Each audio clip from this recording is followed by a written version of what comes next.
My girlfriend was jealous of my 11-year-old sister.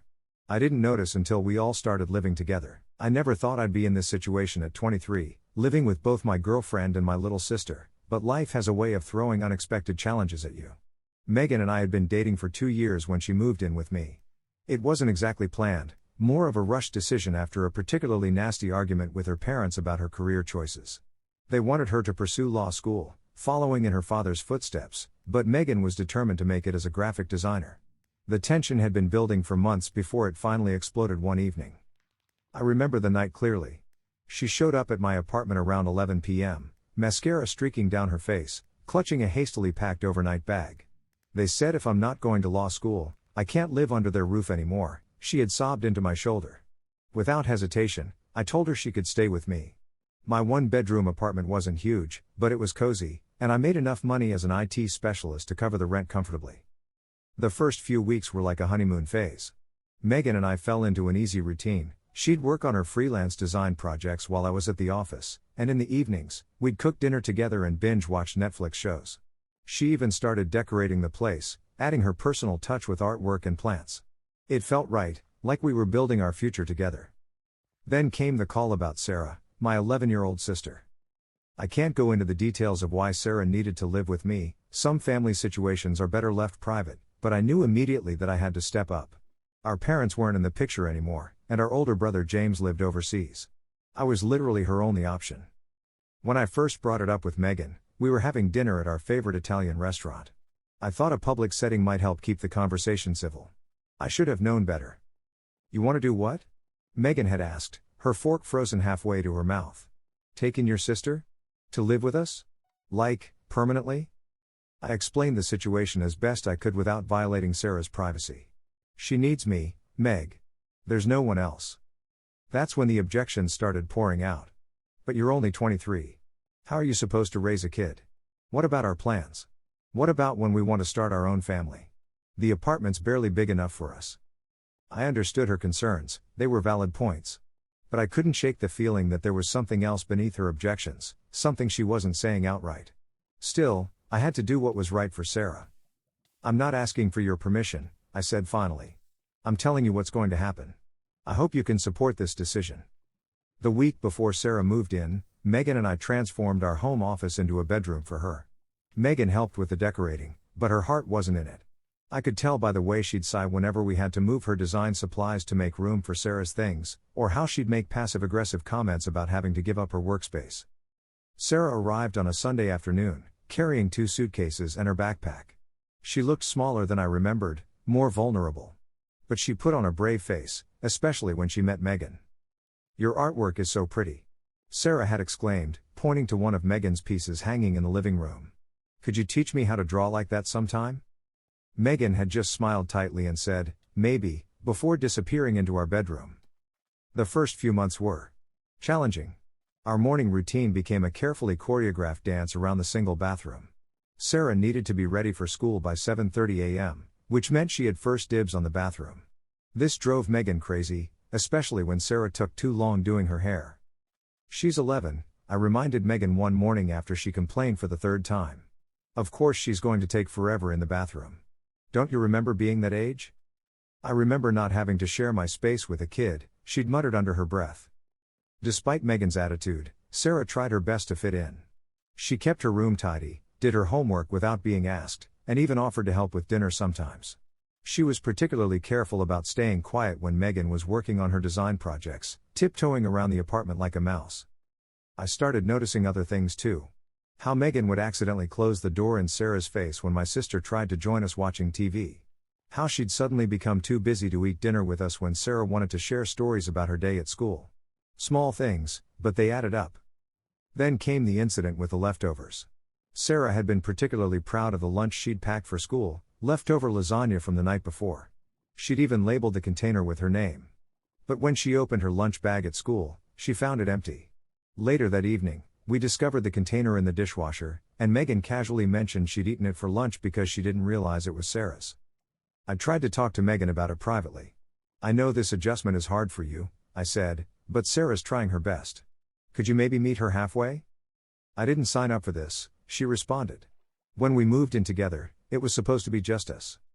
The Switch incident was really what brought everything to a head. I'd been saving up for months to buy it for Sarah. She never complained about having to leave her friends behind, about having to change schools, about having to live with her brother instead of her parents. She deserved something special. The day I gave it to her, her face lit up like a Christmas tree. Really?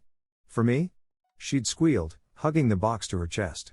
Thank you, thank you, thank you. Megan's reaction was different. She disappeared into our bedroom for hours, ignoring my texts asking if she wanted to join us for dinner.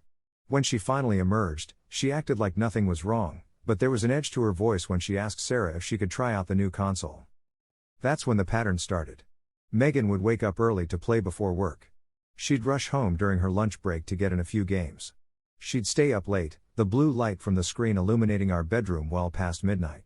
Sarah never complained, but I could see the disappointment on her face every time she came home from school to find Megan already playing. Don't you think you're hogging it a bit? I asked Megan one evening after Sarah had gone to bed. It was supposed to be Sarah's gift. I'm just trying to bond with her, Megan had replied defensively. Isn't that what you wanted? But it wasn't bonding. It was possession. Megan rarely played with Sarah, she'd always find reasons to play alone. The game's only single player, she'd say, or I'm in the middle of a level, maybe later. The breaking point came faster than I expected. That fateful day, I'd picked up Sarah from school as usual. She was excited because she'd aced her math test and couldn't wait to reward herself with some gaming time. But when we walked into the apartment, we found the Switch in pieces on the living room floor. The screen was shattered beyond repair. The controllers were separated from the main unit, with bits of plastic scattered across the carpet. It looked like someone had thrown it against the wall repeatedly. Sarah burst into tears at the sight. I felt my blood pressure rising as Megan walked in from the kitchen, looking suspiciously calm. Oh yeah, she said casually, as if we were discussing the weather, I accidentally dropped it earlier. Sorry about that. Dropped it? I echoed in disbelief. This isn't drop damage, Megan. This looks intentional. Are you calling me a liar? She demanded, her voice rising. Yes, actually, I am, I replied, surprising myself with how calm I sounded. Just like you lied about not seeing Sarah's name on her lunch container. Just like you lie every time you say you're trying to bond with her when really you're trying to make her feel unwelcome in her own home. Her home? Megan scoffed. This was our home first. Everything was perfect until she showed up. Sarah had shrunk back against the wall, making herself as small as possible. It broke my heart to see her like that, trying to disappear from a situation that was never her fault. Pack your bags, I said quietly but firmly to Megan. I need some space to think, and clearly, you need some time to grow up. You're choosing her over me? Megan's voice had taken on a shrill quality I'd never heard before. I'm choosing to protect my sister from someone who's supposed to be an adult but acts like a jealous child, I replied. Please, just go. The next hour was tense as Megan packed her things, dramatically slamming drawers and muttering under her breath. Sarah stayed in her room with the door closed, but I could hear her quiet sniffles. After Megan left, I knocked on Sarah's door. She was sitting on her bed, hugging her knees to her chest. I'm sorry, she whispered. This is all my fault. None of this is your fault, I assured her, sitting down beside her. Sometimes adults don't handle change as well, but that's on them, not on you. The text from Megan's best friend, Amanda, came later that night. You're such an asshole for kicking her out. You know how bad things are with her parents. I didn't respond. Yes, I knew about Megan's family situation. But I also knew that having problems of your own doesn't give you the right to create problems for others, especially not for an 11-year-old girl who's already been through enough. The next morning, I woke up early and made Sarah's favorite breakfast, chocolate chip pancakes. As we sat at the kitchen table, the apartment felt different. Quieter, yes, but also lighter somehow, as if a weight had been lifted. Do you miss her? Sarah asked quietly, pushing a piece of pancake around her plate. I thought about it for a moment. I miss the person I thought she was, I answered honestly. But sometimes people show you who they really are, and you have to believe them. Sarah nodded, seeming to understand more than an 11-year-old should have too. Can we get a cat? She asked suddenly, changing the subject with the resilience only kids seem to possess. I couldn't help but laugh. Let's start with replacing your Switch first, okay? Okay, she agreed, finally taking a bite of her pancake. But can we get Mario Kart this time? It's more fun to play together. And just like that, we started moving forward. The apartment might have felt emptier with Megan gone, But it was fuller in all the ways that really mattered. Sometimes the family you choose, or the family that chooses you, isn't what you expected, but that doesn't make it any less real. Over the next few weeks, Megan's things arrived in boxes, delivered by Amanda, who refused to look me in the eye. Her parents called once, not to apologize for their daughter's behavior but to berate me for abandoning her. I listened politely before explaining that while I understood their concern, my priority had to be protecting my sister. Sarah started to come out of her shell more. Without Megan's constant presence, she began to treat the apartment like her actual home rather than somewhere she was just staying. She put up posters in her room, started practicing her violin again, something she'd been too nervous to do before, and even invited a friend over for a study date. One evening, as we were setting up her new Switch, this time with 2 controllers for Mario Kart, Sarah looked at me seriously.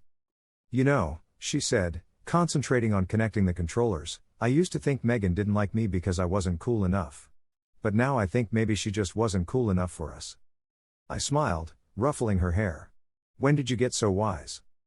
"Probably around the same time you got so good at being a big brother," she replied, handing me the second controller. "Now, prepare to lose at Rainbow Road." As we raced our characters around the colorful track, I realized something important. Sometimes the hardest decisions are also the simplest ones. When you know what's right, you just have to do it, regardless of the cost. And sometimes, what feels like an ending is really just a better beginning in disguise. The apartment might have been quieter without Megan, but it was filled with more laughter. The space might have been tighter with just the 2 of us, but somehow it felt bigger, more open, more like home. And while I hadn't planned on becoming my sister's guardian at 23, I wouldn't have had it any other way. Life has a funny way of working out. Not always the way you expect, but usually the way it should.